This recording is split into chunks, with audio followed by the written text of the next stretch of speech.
السلام علیکم ناظرین۔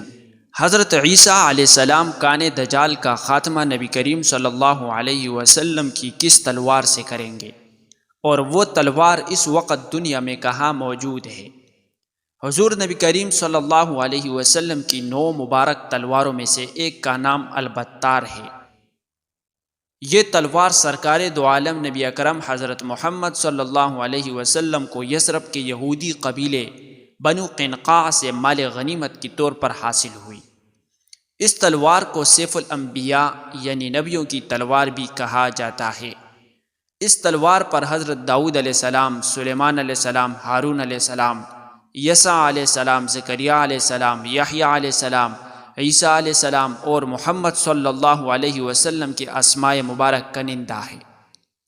یہ تلوار حضرت داؤد علیہ السلام کو اس وقت مال غنیمت کے طور پر حاصل ہوئی جب ان کی عمر 20 سال سے بھی کم تھی۔ اس تلوار پر ایک تصویر بھی بنی ہوئی ہے جس میں حضرت داؤد علیہ السلام کو جالوت کا سر قلم کرتے دکھایا گیا ہے، جو اس تلوار کا اصلی مالک تھا۔ تلوار پر ایک ایسا نشان بھی بنا ہوا ہے جو بترا شہر کے قدیم عرب باشندے البادیون اپنی ملکیتی اشیاء پر بنایا کرتے تھے۔ بعض روایات میں یہ بات بھی ملتی ہے کہ یہی وہ تلوار ہے جس سے حضرت عیسیٰ علیہ السلام اس دنیا میں واپس آنے کے بعد کان دجال کا خاتمہ کریں گے اور دشمنان اسلام سے جہاد کریں گے۔ تلوار کی لمبائی 101 سینٹی میٹر ہے اور آج کل یہ تلوار ترکی کے مشہور زمانہ عجائب گھر توپ کاپی استنبول میں محفوظ ہے۔ دجال کے خاتمے کے بعد حضرت عیسیٰ علیہ السلام اسی حال میں ہوں گے کہ اچانک اللہ تعالیٰ کی طرف سے ان کے پاس یہ وحی آئے گی کہ میں نے ایسے بندے پیدا کیے ہیں جن سے لڑنے کی قدرت اور طاقت کوئی نہیں رکھتا، تم میرے بندوں کو جمع کر کے کوہ طور کی طرف لے جاؤ اور ان کی حفاظت کرو۔ پھر اللہ تعالیٰ یاجوج ماجوج کو ظاہر کرے گا جو ہر بلند زمین کو پلانگتے ہوئے اتریں گے اور دوڑیں گے۔ ان کی تعداد اتنی زیادہ ہوگی کہ جب ان کی سب سے پہلی جماعت بحر طبریہ سے گزرے گی تو اس کا سارا پانی پی جائے گی۔ پھر جب اس جماعت کے بعد آنے والی جماعت وہاں سے گزرے گی تو بحر طبریہ کو خالی دیکھ کر کہیں گی کہ اس میں بھی کبھی پانی تھا۔ اس کے بعد یاجوج ماجوج آگے بڑھیں گے یہاں تک کہ جبل خمر تک پہنچ جائیں گے جو بیت المقدس کا ایک پہاڑ ہے، اور ظلم اور غارت گری، اذیت رسانی اور لوگوں کو پکڑنے قید کرنے میں مشغول ہو جائیں گے، اور پھر کہیں گے کہ ہم نے زمین والوں کو ختم کر دیا، چلو آسمان والوں کا خاتمہ کر دے۔ چنانچہ وہ آسمان کی طرف اپنے تیر پھینکیں گے اور اللہ تعالیٰ ان کے تیروں کو خون آلود کر کے لوٹا دے گا تاکہ وہ اس برم میں رہے کہ ہمارے تیر واقعتاً آسمان والوں کا کام تمام کر کے واپس آئی ہے۔ گویا اللہ تعالیٰ کی طرف سے انہیں ڈھیل دی جائے گی، اور یہ احتمال بھی ہے کہ وہ تیر فضا میں پرندوں کو لگیں گے اور ان کے خون سے آلودہ ہو کر واپس آئیں گے۔ پس اس میں اس طرف اشارہ ہے کہ دجال کا فتنہ زمین تک ہی محدود نہیں رہے گا بلکہ زمین کے اوپر بھی پھیل جائے گا۔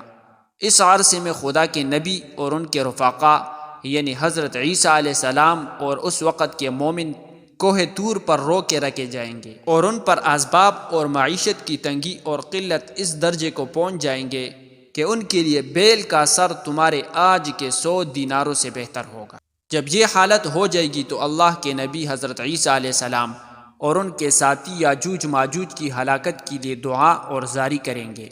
پس اللہ تعالیٰ ان کی گردنوں میں نغف یعنی کیڑے پڑ جانے کی بیماری بھیجے گا، جس سے وہ سب یک بارگی اس طرح مر جائیں گے جس طرح کوئی ایک شخص مر جاتا ہے۔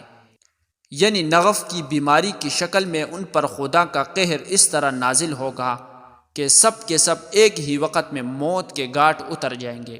اللہ کے نبی اور ان کے ساتھی اس بات سے آگاہ ہو کر پہاڑ سے اتر آئیں گے، اور انہیں زمین پر ایک بالشت کا ٹکڑا بھی ایسا نہیں ملے گا جو یاجوج ماجوج کی چربی اور بدبو سے خالی ہو۔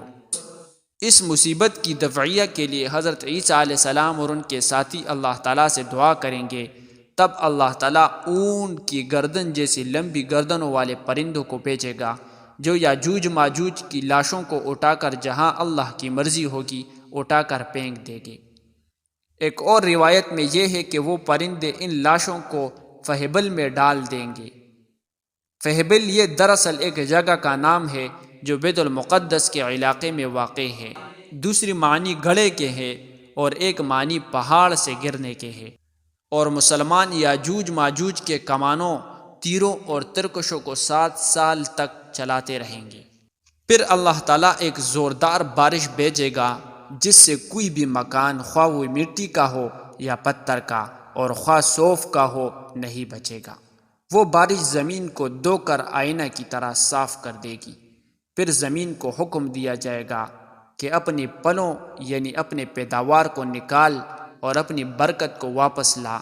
چنانچہ زمین کی پیداوار اس وقت اس قدر بابرکت اور باافراد ہوگی کہ 10 سے لے کر 40 آدمیوں تک کی پوری جماعت ایک انار کے پل سے سیراب ہو جائے گی، اور اس انار کے چھلکے سے لوگ سایہ حاصل کریں گے۔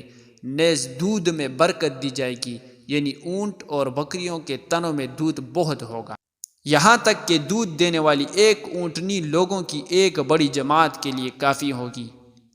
دودھ دینے والی ایک بکری آدمیوں کی ایک چھوٹی سی جماعت کے لیے کافی ہوگی۔ بہرحال لوگ اس طرح کی خوشحال اور امن اور چین کی زندگی گزار رہے ہوں گے کہ اللہ تعالیٰ ایک خوشبودار ہوا بھیجے گا جو ان کی بغل کے نیچے کے حصے کو پکڑے گی، یعنی اس ہوا کی وجہ سے ان کی بغلوں میں درد پیدا ہوگا، اور پھر وہ ہوا ہر مومن اور ہر مسلمان کی روح قبض کر لے گی، اور صرف بدکار اور شریر لوگ دنیا میں باقی رہ جائیں گے جو آپس میں گدھوں کی طرح مختلط ہو جائیں گے، اور انہی لوگوں پر قیامت قائم ہوگی۔ اس پوری روایت کو مسلم نے نقل کیا ہے بحوالہ تیسیر الباری، ترجمہ اور شرح صحیح بخاری، جلد نمبر 9، صفحہ نمبر 189 تا 191۔